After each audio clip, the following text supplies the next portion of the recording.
আজকে সকাল থেকে আমি ব্যস্ত কারণ রাতে আমার ননদদেরকে আমাদের বাসায় দাওয়াত করা হয়েছে। আজকে ১ম দিন বাংলা নববর্ষের।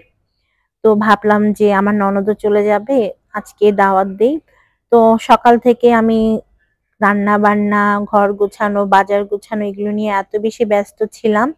তারপর বিকালের দিকে একটু মেলায় গিয়েছিলাম, যদিও মেলায় খুব বেশিক্ষণ থাকতে পারিনি। আমরা যেতে, যেতে মেলা শেষ হয়ে গিয়েছিল। তো মেলা থেকে এসেই হচ্ছে এখানে রান্না-বান্না যা বাকি ছিল সেগুলো করে নিচ্ছি।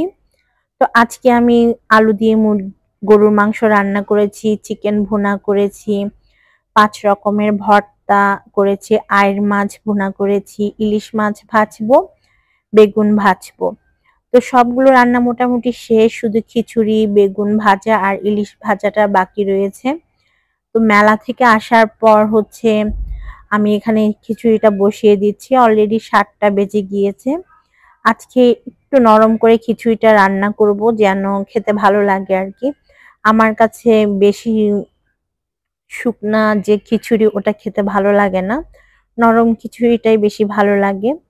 তো খিচুড়ি রান্নার জন্য সবকিছু দিয়ে মানে মশলাপাতি দিয়ে মশলাটাকে ভালোভাবে কষিয়ে নিব। আর আমি আগে চাল ডাল ভালোভাবে ধুয়ে পানি ঝরাতে দিয়েছিলাম। মসলা ভালোভাবে কষানো হয়ে গেলেই হচ্ছে মসলার মধ্যে আমরা চাল ডাল দিয়ে দিব।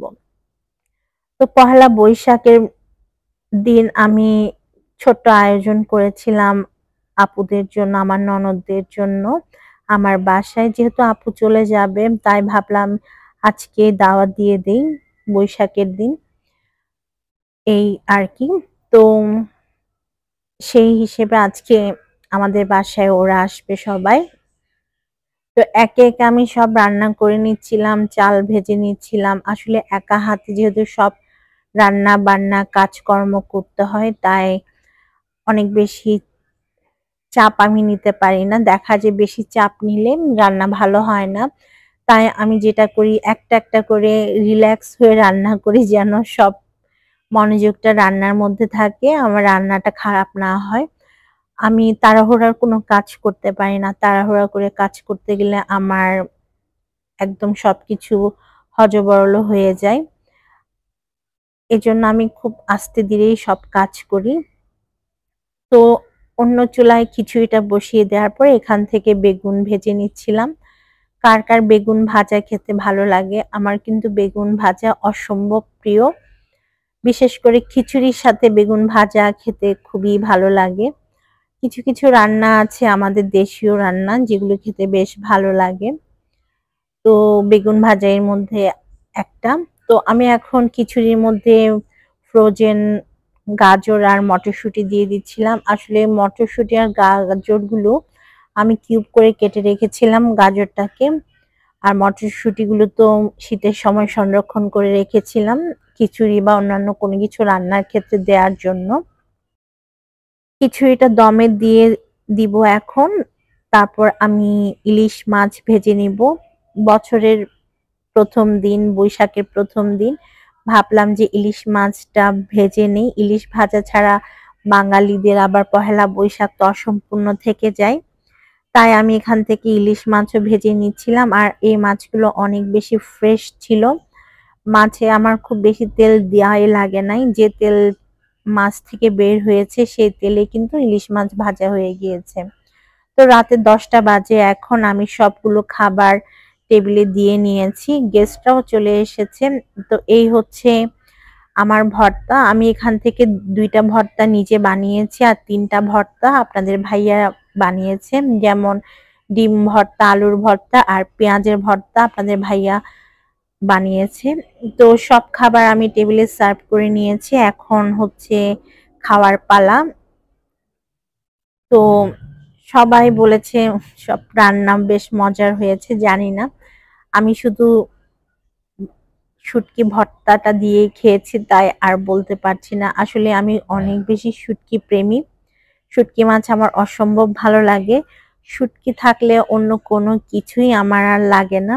তাই আমি শুধুমাত্র শুটকি ভুনাটা দিয়েই খেয়েছি।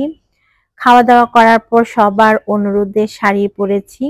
কোথাও যাইনি। ওরা যেহেতু শাড়ি পরেছে তাই আমাকে বলল শাড়ি পরার জন্য। কিছু ছবি তুলবে। তো আমিও একটা শাড়ি পরে নিয়েছি সাদা, আর একটা লাল ব্লাউজ পরেছি ম্যাচিং এর জন্য, মানে বৈশাখের আমেজটা আনার জন্য। এই হচ্ছে আমার শাড়ির লুক। আর আমি যে শাড়ি পরেছি বিশ্বাস করেন, আমি সালোয়ারের উপরে হচ্ছে পেটিকোট পরে শাড়িটা পরেছি। তো সবাই এটা নিয়ে অনেক হাসাহাসি করছিল যে কেন সালোয়ারটা খুলিনি, পেটটা মোটা লাগবে। আসলে আমি জাস্ট ওদের সবার অনুরোধে শাড়িটা পরেছি। আমার যেহেতু শাড়ি পরতে ভালো লাগে না তেমন একটা, তো এজন্য আসলে এত হ্যাসেল করতেও ভালো লাগে না। কিন্তু সবাই যেহেতু পড়েছে আর আমাকেও অনুরোধ করেছে, তাই সবার অনুরোধ ফেলতে পারিনি। তাছাড়া এই জিনিসগুলো স্মৃতি হয়ে থাকবে। অনেকগুলো ছবি তুলেছিলাম, সেই ছবিগুলো স্মৃতি হয়ে থাকবে, এই আর কি। তো এভাবে আমার বৈশাখের দিন আর রাতটা পার করলাম পরিবারের সবার সাথে, ননদদের সাথে, এই আর কি। তো আমরা অনেকক্ষণ ধরে ছবি তুলেছি, ভিডিও করেছি, সবাই মিলে অনেক মজা করেছি ছবি তোলার সময়।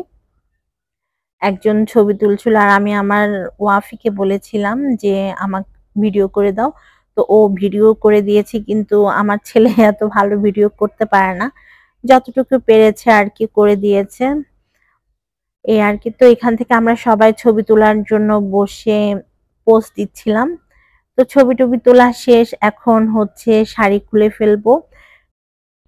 তো সবাই ভালো থাকবেন, সুস্থ থাকবেন। আমার ভিডিওগুলো ভালো লাগলে শেয়ার করতে পারেন ফ্রেন্ডস এন্ড ফ্যামিলির সাথে।